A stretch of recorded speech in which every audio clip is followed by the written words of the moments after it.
let's start off here, everybody. We want you to get a pen and paper ready because we're going to give you some really awesome content specifically on how to get out of this mess that we have talked about. We call it together the 5CR model, and we called it that because it's going to make it easy for you to remember the 5 C's and the R that we need to get out of this mess. So the first C is competence. So Jim, why don't we talk a little bit about why having an important skill base is so important in order for you to be self-reliant?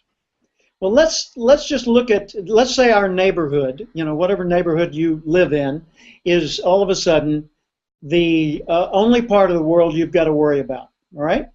Mm-hmm. In your neighborhood, you've got, let's say somehow so that the illustration works, you're protected from all the rest of the world for the short term. And so all you've got to do is worry about the welfare of the people within 1 mile of your own front door. Okay. Now, they know that too, so all of you look to each other now as the only society that you have to deal with for the moment, okay? And you have a community meeting. So all these people get together and you say, okay, what's our goal? And someone speaks up and they say, our goal is to be able to survive and do well and live pleasant lives for the indefinite future, for as long as we can. Great. What are we going to need? Food, shelter, defense, da-da-da-da-da-da, right? We're going to need all the fundamentals of human existence, all right? So what do we do for food? I don't know. Who's good at food? Ray says, well, I got a garden. I can not only produce from my garden, I can show you how to do a garden in your own yard. Cool. Ray's the food chairman for the moment. Not forever. He's not the commissar of food. Ray's the food chairman for the moment. Okay. We need defense because there's wild animals and scary things out there. Okay, Jim's got weapons and knows how to use them. Good. He's in charge of teaching us all how to develop weapons and use weapons wisely, how to defend ourselves. Okay, Paula's good with money. She knows how to teach us how to record what we have that's valuable now, how to manage it and share it and circulate it in the ways that make sense. Great. Okay. Who's in charge of water? Who's in charge of buildings, and who's in charge of building supplies? And should we agree not to do certain types of activities because that would diminish the resources for the other people? Like you don't pee in the water supply, right? Things like that. What are we going to do about waste? What are we going to do about nutrition and so forth? How about educating our kids? Who's good at that? Okay, I can teach them how to make their bed. I can teach them how to add and subtract. I can teach them how to communicate and how to write and read. So all of a sudden we start sharing these skills, not because we want Ray to become the food specialist and advance his career. We all want to become good with food. And so Ray is teaching. And what's the goal of teaching? To make me self-reliant as it relates to that subject, food. Mm-hmm.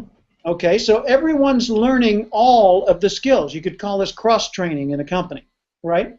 So everyone's learning to be, now not everyone's learning to be as good at food as Ray is, but we're learning from Ray so that we can become good enough to get by and maybe excellent later on.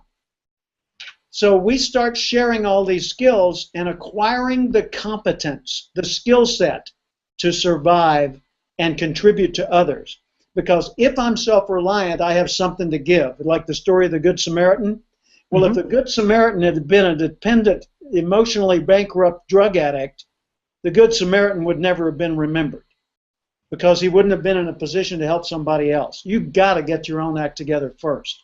That's why on the airplane, when there's an emergency and the oxygen masks fall, they say, put your own mask on first. Well, no, my kids, I want to save my kids. Yeah, but if you're not breathing, you're not going to be able to help them.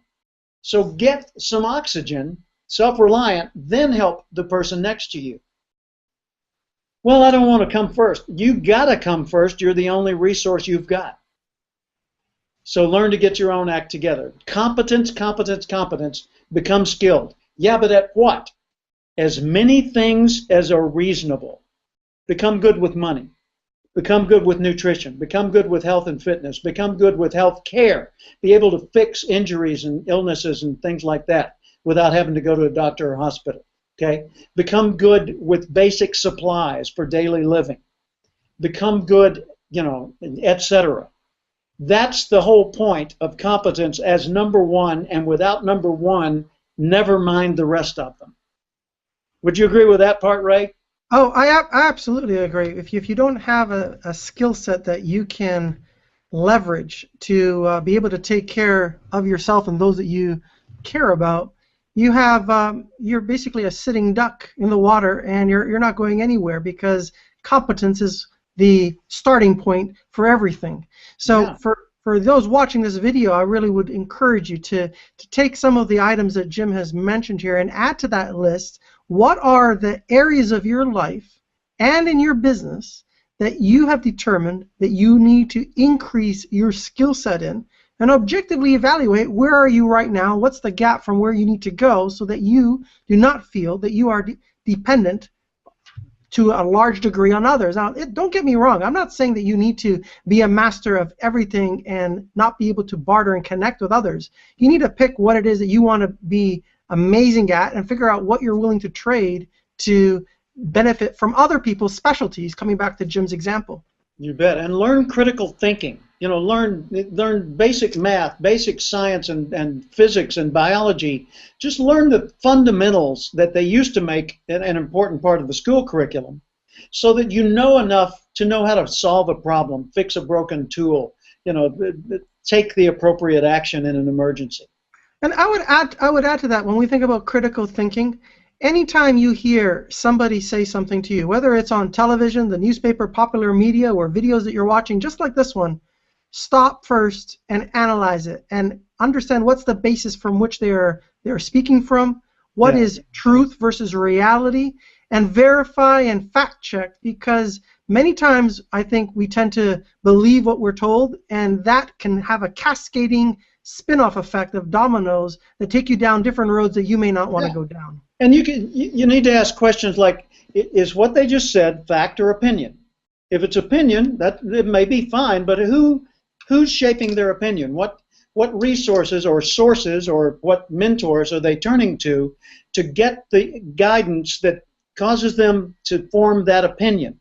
So you need to learn independent thinking and then find mentors, but for heaven's sakes, have more than one input. If everything you get from NBC News, shame on you. If everything you get from Fox News, shame on you.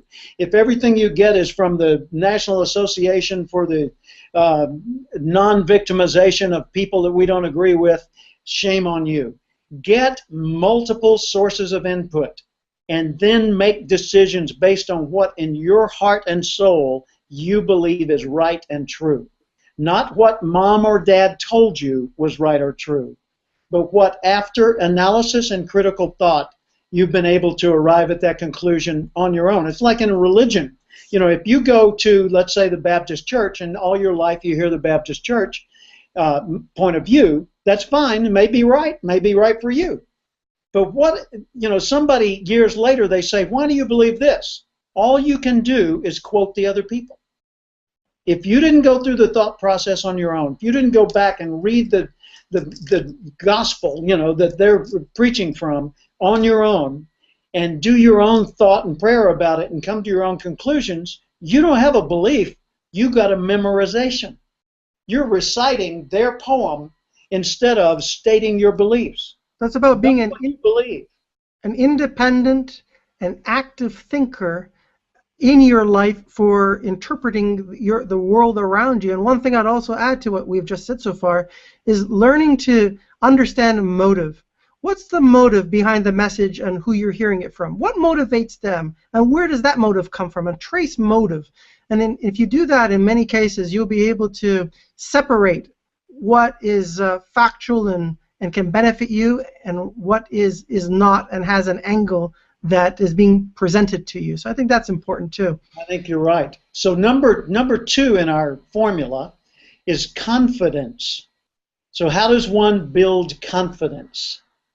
I think one of the big ways in which we build confidence is directly related to what we just talked about, which is building competence. Once we are competent and we know that we're competent and we know a lot about a subject, it really helps us in being confident. And And we were just talking about this also just before the interview, being able to have great public speaking and communication skills, to be able to stand up and articulate yourself on what you're passionate about, what you're confident about, really can help with confidence. What do you think there, Jim? Well, I think a perfect example of that is the Dale Carnegie Institution. Dale Carnegie, back in at the end of the Depression, was teaching public speaking skills at the YMCA's, and people were flocking to it because it had such a powerful impact on their ability to do what they did day to day. Their confidence ended up being the great output, not their public speaking. Public speaking was simply a process through which they developed the underlying strength, which is confidence in their ability to stand and communicate and deal with things. See, when you learn to speak to other people effectively, there's a lot going on there besides just the speaking. First off, you have to have a thinking or a belief or something that you're trying to express. Then you've got to turn that into words. Then you've got to figure out how to get those words across to other people in a way that they would hear it and understand it right and be affected by it in the right way. So it's not just about articulating it, it's about interpreting it in a way that your listeners will be affected in the appropriate way, whether it's motivated or moved or touched or reminded or educated or whatever it happens to be. So using public speaking as a medium to develop personal confidence to deal with the world is a very, very, very good tool. My grandson, who I mentioned earlier, age 13, has acquired black belt status in Taekwondo, a martial art.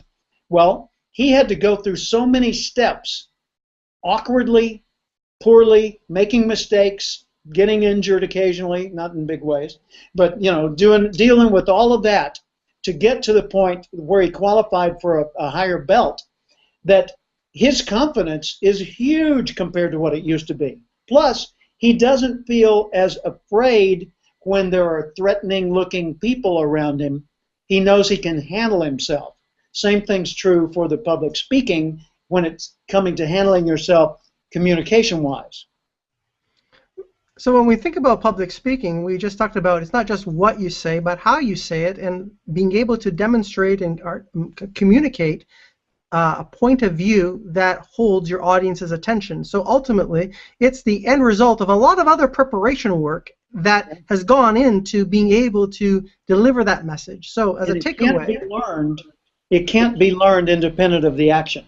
It can only be truly learned. It can be understood independent of the action, but it can only be learned through actually doing it in front of people. Whereas Taekwondo, another good example of that, or karate, or any of the other disciplines, they can only be learned through the doing of it, not the study of it. Study of it precedes the doing, but the doing it's like years ago in San Diego, Steve Lewandowski, a friend of mine, a colleague, who's an announcer, or at the time was an announcer for polo matches. He said, "Have you ever been to a polo match?" Never have. He said, "Well, come to Del Mar, to the polo grounds. We're having a match and I'm announcing, and you can come as my guest." Cool. So Paula and I went, and he even acknowledged me over the loudspeaker, which was kind of cool. And we watched this wonderful polo match.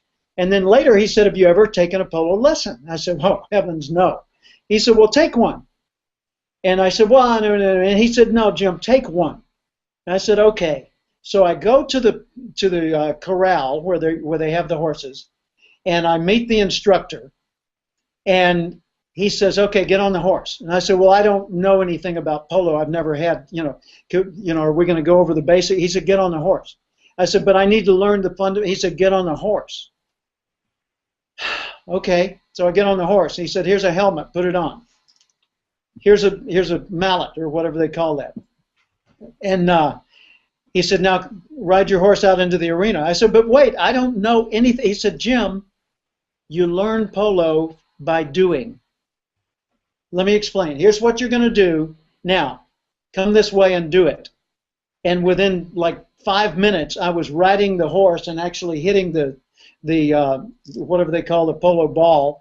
I was actually doing that within 5 minutes of arrival. Good heavens. And I went on for an hour, and I learned many things in that hour. And then, we gave the horse a rest and got my little annoying self off his back. And I stood there bow-legged and said, wow, that was amazing. But the point is, there's no way to learn polo without being on a horse in a polo match. So the key point that we're driving home here is, one is to have the competence of what to do. The second part is to use the competence and actually do it. And the third thing we talked about in one of our examples here was public speaking. I would just throw in an example here on the Taekwondo. I actually used to be a Taekwondo student as well.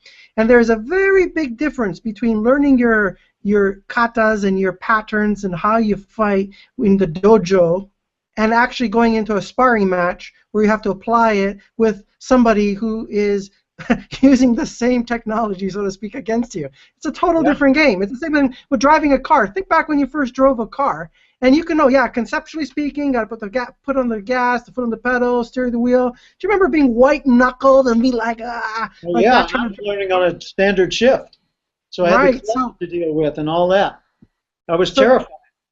So the key takeaway, everybody, we talked about competence and confidence, and getting confidence comes from doing.